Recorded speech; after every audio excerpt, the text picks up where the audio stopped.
Hello friends, আজকে আমরা তোমাদের যে চ্যাপ্টারটি নিয়ে আলোচনা করব সেটা হচ্ছে গ্যাসের আচরণ।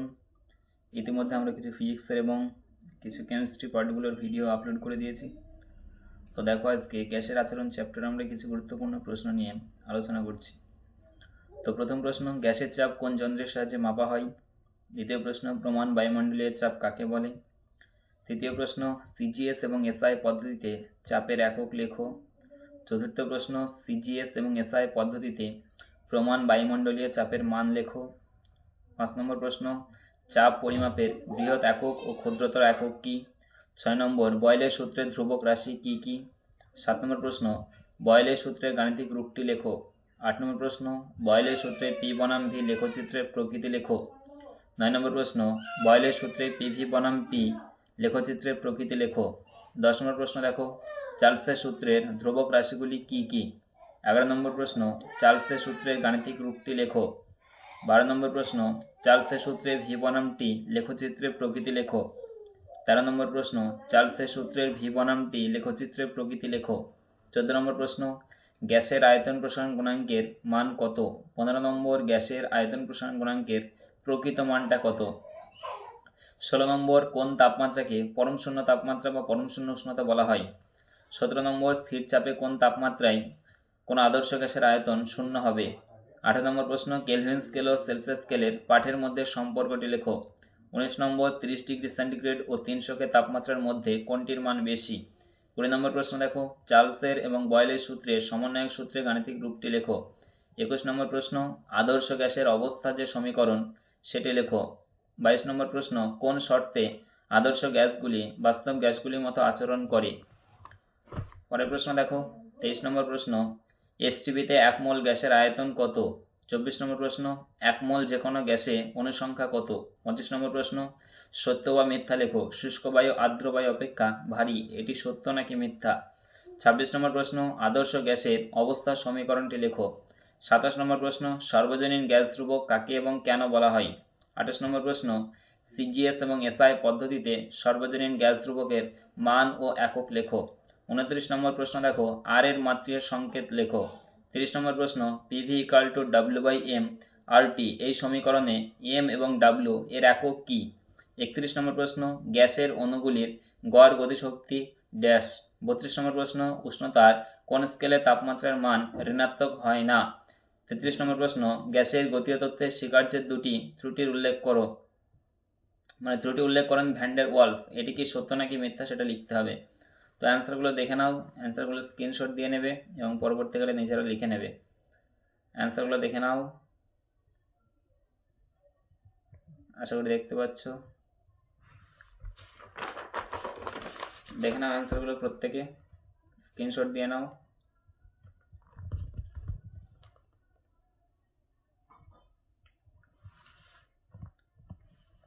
ওকে,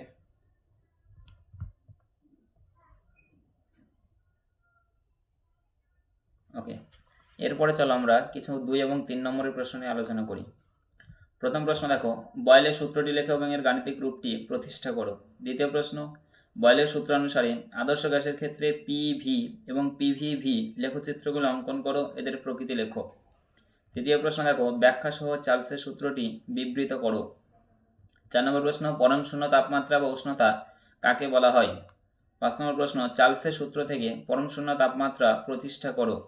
6 নম্বর প্রশ্ন, চার্লসের সূত্রের বিকল্প রূপটি প্রতিষ্ঠা করো। 7 নম্বর প্রশ্ন, বয়েল ও চার্লসের সূত্রের সমন্বয় সূত্রটি প্রতিষ্ঠা করো। 8 নম্বর প্রশ্ন, আদর্শ গ্যাস ও বাস্তব গ্যাস কাকে বলে? 9 নম্বর প্রশ্ন, শুষ্ক বায়ু অপেক্ষা আর্দ্র বায়ু লঘু বা হালকা হয় কেন? 10 নম্বর প্রশ্ন, বয়েল, চার্লস ও অ্যাভোগাড্রো সূত্রের সমন্বয়ে আদর্শ গ্যাসের অবস্থার সমীকরণটি অর্থাৎ পিভি ইকুয়াল টু এনআরটি সমীকরণটি প্রতিষ্ঠা করো। 11 নম্বর প্রশ্ন দেখো, গ্যাসের গতীয় তত্ত্বের মূল স্বীকার্যগুলি লেখো। 12 নম্বর প্রশ্ন, ব্যাপন কাকে বলে? 13 নম্বর, গ্যাসের অণুর বেগ ও চাপের উপর উষ্ণতার প্রভাব লেখো। 14 নম্বর, আদর্শ গ্যাসের ধর্ম থেকে বাস্তব গ্যাসের বিচ্যুতির কারণগুলি লেখো। 15 নম্বর প্রশ্ন, পার্থক্য লেখো বাস্তব গ্যাস ও আদর্শ গ্যাস। এবং 16 নম্বর শেষ প্রশ্ন, অ্যাভোগাড্রো সূত্রটি লেখো, মোলার আয়তন কাকে বলে? এর ভিতরে যে প্রশ্নগুলি স্টার্ট দেওয়া আছে সেগুলি এবছর পরীক্ষা আসার মতো গুরুত্বপূর্ণ প্রশ্ন, দেখতে পাচ্ছ, দেখে নাও প্রত্যেকে। ওকে। আচ্ছা, এখানকার বলে রাখি এই চ্যাপ্টার বা এই অধ্যায় থেকে তোমাদের কিন্তু গণিত অর্থাৎ গাণিতিক যে সমস্ত প্রবলেমগুলো রয়েছে সেখান থেকে কিন্তু প্রশ্ন দেবে। তো আমরা এখানে মোটামুটি 4টে ভাগে ভাগ করে নিয়েছি, সেখান থেকে তোমাদের কিছু সূত্র আমি সুন্দর করে লিখে দিয়েছি। দেখো, গাণিতিক সমস্যা হেডিং করেছি, সেখান থেকে 1 নম্বর কি লেখা আছে, উষ্ণতা যখন স্থির এবং ভর স্থির তখন কোন সূত্র অ্যাপ্লাই হবে, বয়লের সূত্র। দেখতে পাচ্ছ বয়লের সূত্রে কি ছিল, P1 V1 সমান P2 V2। এগুলো মানে কি, P মানে হচ্ছে চাপ আর V মানে আয়তন। প্রথম যে P বলবে, প্রেসার বলবে, সেটা P1 এর মান, তারপরে V1 এর মান, নেক্সট যে P2 সেটা V2। এবার যে কোনো 3টে দেওয়া থাকবে, তোমাদের একটা বার করতে হবে। দেখতে পাচ্ছ কোন শর্তে উষ্ণতা স্থির থাকবে এবং ভরও স্থির থাকবে, তখন কিন্তু এই বয়লের সূত্র প্রযোজ্য হবে। দ্বিতীয় কি আছে, চাপ স্থির ভর স্থির। এবার তোমার উষ্ণতা চেঞ্জ হবে, সেক্ষেত্রে চাপটা স্থির থাকবে, তাহলে সেক্ষেত্রে আমাদের যে সূত্র অ্যাপ্লাই হবে সেটা হচ্ছে চার্লসের সূত্র। কি ফর্মুলা, V1/T1 = V2/T2। লেখা আছে V = ভলিউম আয়তন, T = টেম্পারেচার বা উষ্ণতা, যা কিন্তু হবে কি সেই কেলভিন স্কেলে। কেলভিন স্কেলে কিভাবে নিয়ে যেতে হয় ফর্মুলা আশা করি জানো, যে সেন্টিগ্রেডে যা থাকে তার সঙ্গে 273 যোগ করলে কিন্তু কেলভিন হয়ে যায়। 3 নম্বর দেখো, উষ্ণতা চাপ আয়তন এই 3টি রাশি থাকলে তাহলে সেক্ষেত্রে কি হবে, P1 V1/T1 P2 V2/T2। এক্ষেত্রে P মানে প্রেসার চাপ, V মানে ভলিউম আয়তন, T মানে টেম্পারেচার বা তাপমাত্রা উষ্ণতা। এটাও কিন্তু কি হবে, কেলভিন স্কেলে। বলা বাহুল্য এই অধ্যায়ে তোমরা যতগুলোই তাপমাত্রা পাবে ম্যাক্সিমাম কিন্তু কিসে হবে, কেলভিন স্কেলে পেয়ে যাবে।